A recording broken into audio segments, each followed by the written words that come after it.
Transformers: The Last Knight is the fifth and hopefully final Michael Bay directed Transformers movie. And I'm tired. I'm here with this person. I'm tired. So He didn't see it. I'm going to talk to you about this. I'm going to rant about it to you because this movie is very bad. But first, I'm going to say a few good things.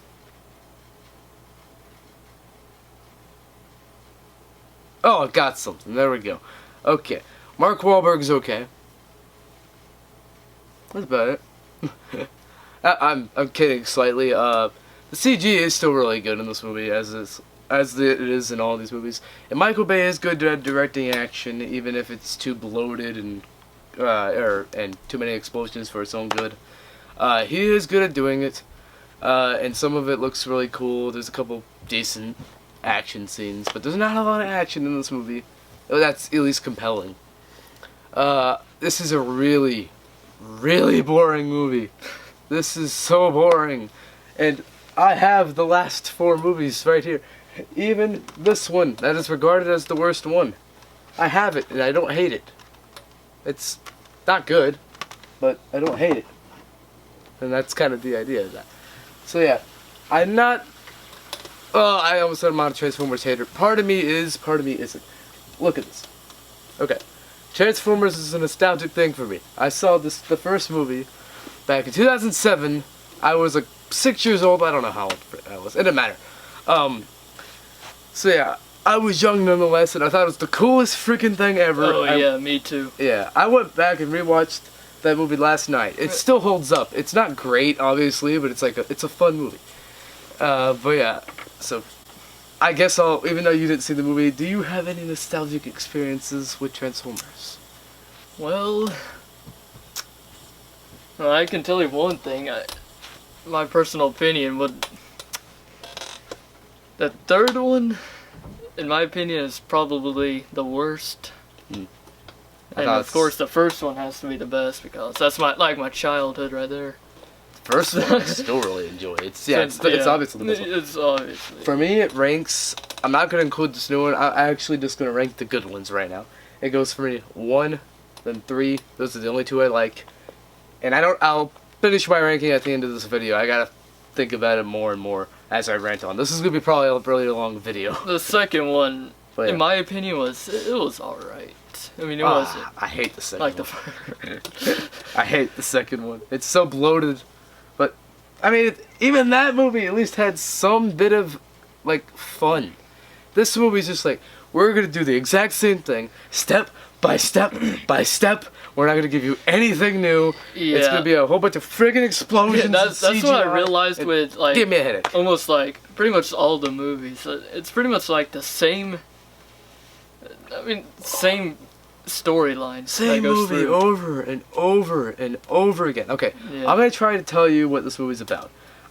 I'm not going to do a good job at it. Everybody has their own interpretation of what this movie is about, because there's no one storyline.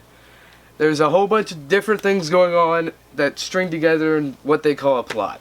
Okay, so, in this movie, we have a staff that was given to Merlin. And this is going to get really confusing for you really quick. Okay, so staff is given to Merlin that controls a whole bunch of crap. Whatever. It doesn't really explain what it does. Alright, so later on in the movie, the plot from Transformers 3 comes back.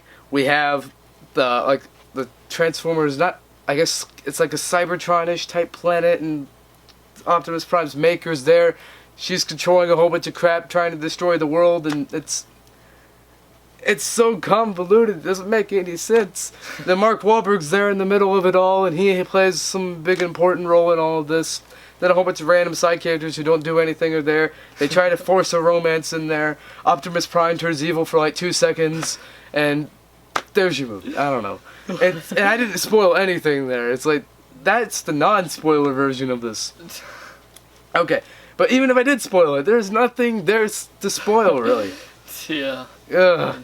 I don't know how to explain it. That's the plot in a nutshell. You're probably really confused about that. But yeah, gosh, there's so many characters in this movie that don't do anything, and that's the thing that pisses me off the most. It's like, why are they even there? Yes, This little freaking girl from the trailers is in like half the movie. She does nothing. Nothing. Seriously, like, I thought she was gonna come in at the climax and do something awesome. Nothing. She stands there and says things. What's up? That's her. Yeah. Yep. Exactly. And we're to stay and we're to face them. That happens in like the first like Is that 5 like minutes. the of only movie. thing I don't know, she but- says? Pretty much the whole entire movie. She says things, but it's like they try to build up. I think what they were going for is since Mark Wahlberg's daughter's off in college in this movie, they're trying to force like another like father-daughter type relationship, and it doesn't work. Mark Wahlberg has no chemistry with anyone in here, including the chick that he's supposed to have a romantic relationship with. They have zero chemistry. The characters just don't do anything. The kids at the beginning of the movie are so freaking annoying. God, I'm glad they weren't in the movie longer than that, because I probably would have blew my load. But, God, every character that's not Mark Wahlberg in this movie, and is not a Transformer, even some of the Transformers are annoying, but they're all annoying. And they bring John Turturro back for a couple scenes. He does nothing. Anthony Hopkins spouts exposition, really boring exposition. This movie's so boring. Oh, God. It's How like- long is the movie? It's 2 hours and 29 minutes with credits. Dang. There's kind of a credit scene at, like, the movie ends and the credits start, and then there's a scene, like, right when the credits start. Yeah. That teases something that could be potentially interesting, but I know it's not going to be. But you're saying it's like a slow Yeah. 2 hours. It's a slow 2.5 hours, yeah. I checked my watch many times. I texted you in the finale of the movie, like, no one Yeah. cared, because no one was interested. Everyone was, like, half asleep, as was I. It You was were just only, like, ready to a get out there. second. Pretty, It's sounds like- like. Things were exploding and you texted me and I was like, well, I'll answer back. Why not? It took me like 5 seconds to do. Yeah. I look back at the screen, things are still exploding. Random nonsense is happening. I didn't care about any You of couldn't it. see nothing. Like it's like the camera was Okay. shaking and everything. And I'll give them this. It's This like, what's one, going on? they don't do that quite as much. You can kind of see Yeah. what's going on in this one. Because there's not as many characters in the final battle. Like, Mhm. there are a ton of characters in the movie, but not many of them make it to the final battle of the movie. Like, most of them are just dropped. Yeah, cause I know them kind of So, movies that like the camera's moving around and you don't even know what's going on. They only do that a few times, and there are a couple edits in the movie that are really jarring, Yeah. but aside from that, Seems it like looks they tried. fine. The action looks fine in the movie, actually. Yeah. But it's not entertaining, really. There's a couple scenes that are. The fight between Bumblebee and Optimus Prime is okay, but it lasts like 2 minutes, and then Yeah. Optimus Prime's like, I must be good again. It's not really a spoiler, because it's not really important to the plot, weirdly enough. And it's like the biggest marketing push in this movie. But, yeah, and then nothing in this movie makes sense as far as continuity goes. The world's supposed to be in some big apocalypse because Transformers can come into Earth, but rich people are still playing polo, and there's still crap going on TV, like live sporting events kind of things. And it's like, how is this world still functioning? Colleges still exist. I mean, everything seems pretty good, even though they're like, our world's tearing apart because It Transformers pretty much sounds are like here. the movie just does not make any sense. No, whatsoever. Not at all. Not at all.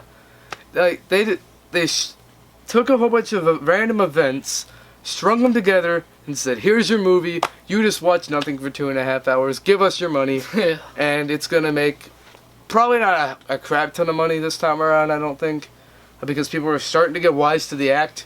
But it's gonna make money, and God, it's really not good. So would this be worth $10 to see? No. The weirdly enough though, is like, it's so rare that I ever say, like, when I pay to see a movie that I did it, that I regretted it. And even here I don't per se, because like, I got to make this video and I got to vent, so at least there's that. And I was gonna see the movie anyway, so it's like, why not? Just go ahead. And I saw the other ones in theaters, so whatever. But I would not recommend you pay money to see this in theaters. It's not the worst movie I've ever seen or anything like that. I make it sound a lot more awful than it is, but it is pretty freaking bad. It's one of the worst movies of the year so far. I'm gonna give Transformers: The Last Knight a D+. It's pretty bad. That's probably the first like insanely negative review I've given in a video review this year, because a lot of the really bad movies I've reviewed this year I haven't seen in theaters. I just waited till they came out on VOD or whatever. So, yeah, but this is a really bad movie. It's probably the worst blockbuster so far this year. Go see War for the Planet of the Apes when that comes out in a couple weeks. I saw it. I can't talk about it, but it's much better than this. I'll say that much. And see Baby Driver next week. Baby Driver is so freaking good. Go see that. But yeah, so that is my really long review of Transformers: The Last Knight. Look out for my thoughts on Transformers video, where we'll both talk about it a little more in depth. So I'll give you something to talk about. Anyways, that's the review. So peace. See ya. I'm tired.